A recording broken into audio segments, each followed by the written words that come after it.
এবং মৃত্যু, এই দুই হলো জীবনের দুটি অটল সত্য। যিনি জন্মগ্রহণ করেছেন তিনি মৃত্যুলাভ অবশ্যই করবেন, এই হলো নিয়তি। এবার একটা কথা বলি, মৃত্যুলাভ সবাই করেন, কিন্তু জীবন বাঁচতে সবাই জানেন না। সারা জীবন কেটে যায় কিন্তু জীবন ভালো করে বাঁচতে পারেন না, বুঝতেই পারেন না কি করা উচিত। জীবন বাঁচলেও কিভাবে বাঁচবেন? যদি বাঁচেন তাহলে বাঁচুন সেই প্রদীপের মতো, যে নিজের শিখা দিয়ে অসংখ্য প্রদীপকে জ্বালিয়ে তুলতে পারে, যে নিভে যাবার আগেও অন্ধকারের সাথে লড়তে থাকে। হয়তো সেই জন্যই যেখানে প্রদীপ রাখা হয় সেই জায়গাকে পুজো করা হয়, সেই স্থানকে পবিত্র মানা হয়। একটা কথা ঠিক, মৃত্যু সবার হবে, সে আমি হই, সে আপনি হন বা অন্য কেউ হোক। একদিন এই সংসার থেকে চলে যেতেই হবে। কিন্তু আপনি এই জীবনে কি করেছেন সেটাই হলো গুরুত্বপূর্ণ।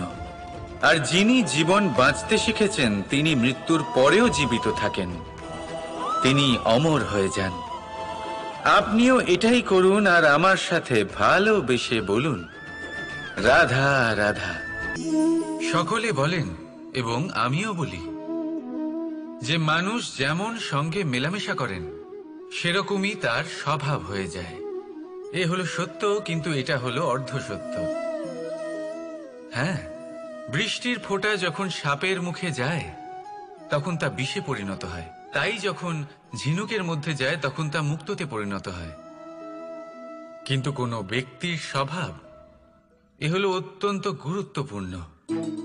কোনো এক ফুলের কথা ভাবুন, সেই ফুলের সাথে জড়িত সেই কাঁটাগুলোর কথা ভাবুন। সহস্র বছর ধরে সেই কাঁটা ফুলের সাথেই লেগে রয়েছে, কিন্তু আজও সেই বিধেই যায়, সেই যন্ত্রণাই দেয়, সুবাস ছড়ায় না। কেন? কারণ বিধে যাওয়া কাঁটার স্বভাব হয়। এটা বুঝে নিন। সর্বপ্রথম নিজের মনের ভাবকে বদলাতে শিখুন, তারপরই আপনার সঙ্গের প্রভাব পাল্টাতে পারে। আর যদি আপনি এরকম করেন তাহলে আপনার জগৎ প্রশান্তিতে ভরে যাবে। তাহলে আসুন আমার সাথে ভালোবেসে বলুন, রাধা রাধা। আমরা মানুষেরা কি অদ্ভুত, তাই না? যখন ভুল আমরা করি তখন আমরা চাই আপোষ করে নিতে। এই ভুলই যদি অন্য কেউ করে তখন আমরা চাই ন্যায় হোক। কেন? একই পরিস্থিতিতে দুই রকম আচরণ কেন? দেখুন, যদি আপোষ, ন্যায়, প্রতিকার বা প্রতিঘাতের বদলে আমরা শুধু এবং শুধুমাত্র প্রেম দিয়ে ভরিয়ে তুলি, তাহলে না আমাদের আপোষ করে নেবার আশা থাকবে, না ন্যায় পাবার আকাঙ্ক্ষা। কারণ মানুষ আপোষ বা ন্যায় তখনই চান যখন কিছু নেবার থাকে, কিন্তু প্রেমে তো সবকিছু অর্পণ করে দেওয়া হয়। মনে রাখবেন, সব থেকে বড় আপোষ আর সব থেকে বড় ন্যায় শুধুমাত্র ভালোবাসা। তাহলে আসুন আমার সাথে ভালোবেসে বলুন, রাধা রাধা। নমস্কার বন্ধুরা, কৃষ্ণপ্রিয়া 007 চ্যানেলটিতে সকলকে স্বাগত জানাচ্ছি। তোমরা যে শ্রীকৃষ্ণের বাণী ভিডিওগুলো পাচ্ছ, এগুলো তোমাদের কেমন লাগছে তোমরা আমাকে একটা ছোট্ট করে লাইক দিয়ে কমেন্ট শেয়ার করে আমাকে জানিও, এবং পাশে থাকা বেল আইকনটি তোমরা প্রেস করে দিও। নতুন নতুন সুন্দর সুন্দর ভিডিও পেতে তোমরা বেলটি প্রেস ওকে দেখিয়ে তার থেকে তার বস্ত্র ছিনিয়ে নেন, তাহলে দেখবেন যখন সেই বস্ত্র ছিঁড়ে যায় তখন একটা ছোট্ট সূচি চমৎকার করতে পারে। তখন এই তলোয়ার কোনো কাজে লাগবে না। সেইভাবেই একটা মাছ কখনো বনে গিয়ে শিকার করতে পারে না, আর সেইভাবেই সিংহ জলের রাজা হতে পারে না। প্রত্যেকের নিজের নিজের দুর্বলতা রয়েছে, প্রত্যেকের নিজের নিজের শক্তি রয়েছে। আর এই প্রকৃতি সবাইকে এইভাবেই বানিয়েছে যে প্রত্যেকের মধ্যে কোনো না কোনো বিশেষ গুণ অবশ্যই থাকে। তাই যদি আপনি নিজের মধ্যে বা অন্যদের মধ্যে শুধুই দোষ দেখতে পান, তাহলে একটু উপর থেকে দেখুন। সবার মধ্যে বিশেষ গুণ খুঁজে দেখতে শুরু করুন। আপনি বুঝবেন আপনি নিজেও কত বিশেষ আর অন্যরাও কত বিশেষ। আপনি বুঝবেন এই সংসার, এই প্রকৃতি হলো কতটা বিশেষ। তাহলে আসুন আমার সাথে ভালোবেসে বলুন, রাধা রাধা। আপনাকে একটা প্রশ্ন জিজ্ঞাসা করি, জল কোথায় কোথায় পাওয়া যায়? কেউ বলবেন সাগরে, কেউ বলবেন ঝর্ণাতে, সরোবরে, নদীতে। আর এই সবকটা উত্তরই সঠিক। আর এদের মধ্যে সবকটা জায়গাতেই কি পাওয়া যায়? জল।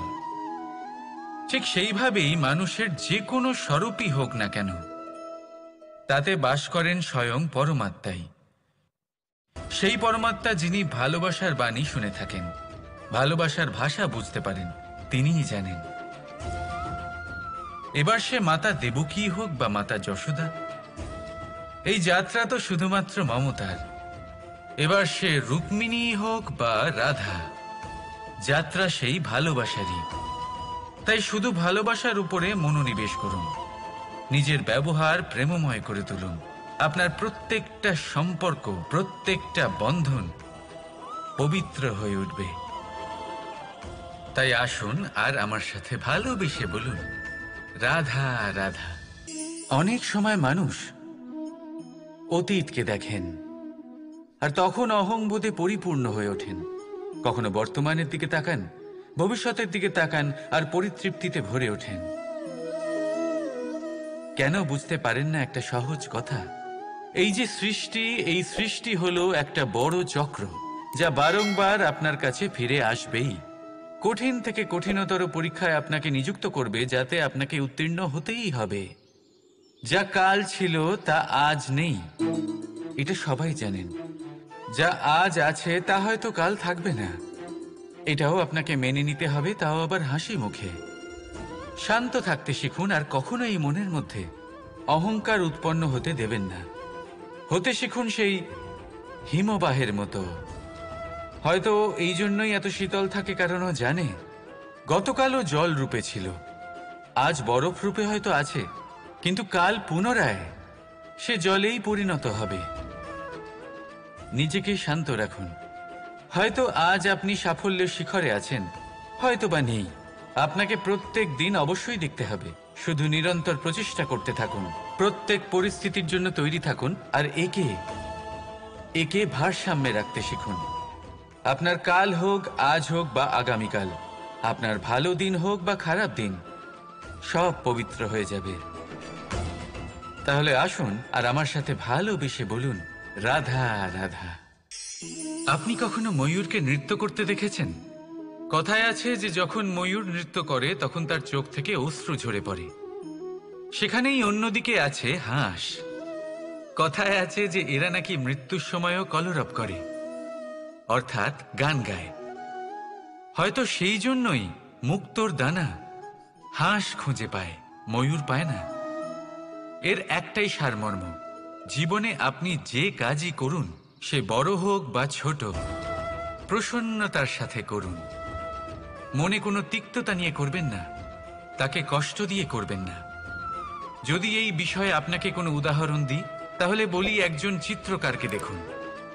চিত্রকার নিজের ছবি যে রং দিয়েই ভরিয়ে তোলেন, সেই রঙই প্রতিচ্ছবি হয়ে তার শিল্পকে রঙিন করে তোলে। তাই মনে রাখবেন, প্রসন্নতার সাথে যে কাজই করবেন তা অত্যন্ত ভালো হবে। আসুন আমার সাথে ভালোবেসে বলুন, রাধা রাধা। বিনম্রতা। এই সংসারে অনেক সময় বিনম্র হওয়াকে মাথা নত করা ভেবে ফেলা হয়। আপনি অনেকবার মানুষকে এটা বলতে শুনে থাকবেন যে আমি কখনো কারোর সামনে মাথা নত করি না, কখনো নত হই না, আমি ভেঙে যাব কিন্তু কারোর সামনে নিচু হব না। এবার দেখুন, এই সমস্ত কথা মনের মধ্যে অহংকার উৎপন্ন করে। অহংকার মানুষকে তার পতনের দিকে নিয়ে যায়। একটা গুরুত্বপূর্ণ কথা বুঝে নিন, কারোর সামনে বিনীত হবার মানে এটা নয় যে সামনের মানুষ আপনার থেকে বেশি প্রভাবশালী বা তা হয়ে উঠছেন। এটার মানে এটাও নয় যে আপনি হেরে গেছেন বা হার স্বীকার করে নিচ্ছেন। বুঝে নিন, বেশিরভাগ সময় বিনীত তিনিই থাকেন যিনি আপনার থেকে উঁচু স্থানে আছেন। তাই আপনাকে সেভাবেই কথা বলতে হয়। কারোর সামনে বিনীত হলে, নিচু হলে আপনার স্থান ছোট হয়ে যায় না, কিন্তু আপনার সামনের ব্যক্তির মনে আপনার জন্য সম্মান আর ভালোবাসা অবশ্যই বাড়ে। আপনার অস্তিত্ব বিশাল হয়ে ওঠে। তাহলে নির্বাচন হলো আপনার। কি চয়ন করবেন, বিনম্রতা নাকি অহংকার? রাধা রাধা। জলরাশির সাথে আমার প্রেম চিরন্তনের।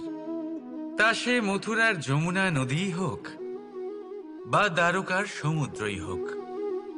সমুদ্রের ধারে চলতে চলতে যখন সেই কোমল ঢেউ পা ছুঁয়ে যায়, আহা, ক্লান্তি যেন দূর হয়ে যায়। আমাদের মধ্যে একটা শক্তির জন্ম দেয়, মনকে উৎফুল্ল করে তোলে। সেই ঢেউয়ের বিষয় কি আপনারা কখনো ভেবেছেন? এই ঢেউই যখন তটে আসে, ছোট পাথরের সাথে ধাক্কা খেয়ে বিক্ষিপ্ত হয়ে যায়। আর এমন এক সময়ও আসে যখন এই ঢেউই এত ভয়ঙ্কর হয়ে ওঠে যে সবকিছু ধ্বংস করে দেয়, সবকিছু নষ্ট করে দেয়। এর একটা সারমর্ম রয়েছে, একটা অত্যন্ত গুরুত্বপূর্ণ শিক্ষা রয়েছে, যে কখনো কাউকে দুর্বল মনে করবেন না, কখনো না। কারণ এই দুর্বলতা যখন তার প্রকৃত শক্তির রূপ দেখায়, প্রবল বিনাশ সৃষ্টি করে। তাই কারোর বিনম্রতার, কারোর কোমলতার সর্বদা সম্মান করতে শিখুন। রাধা।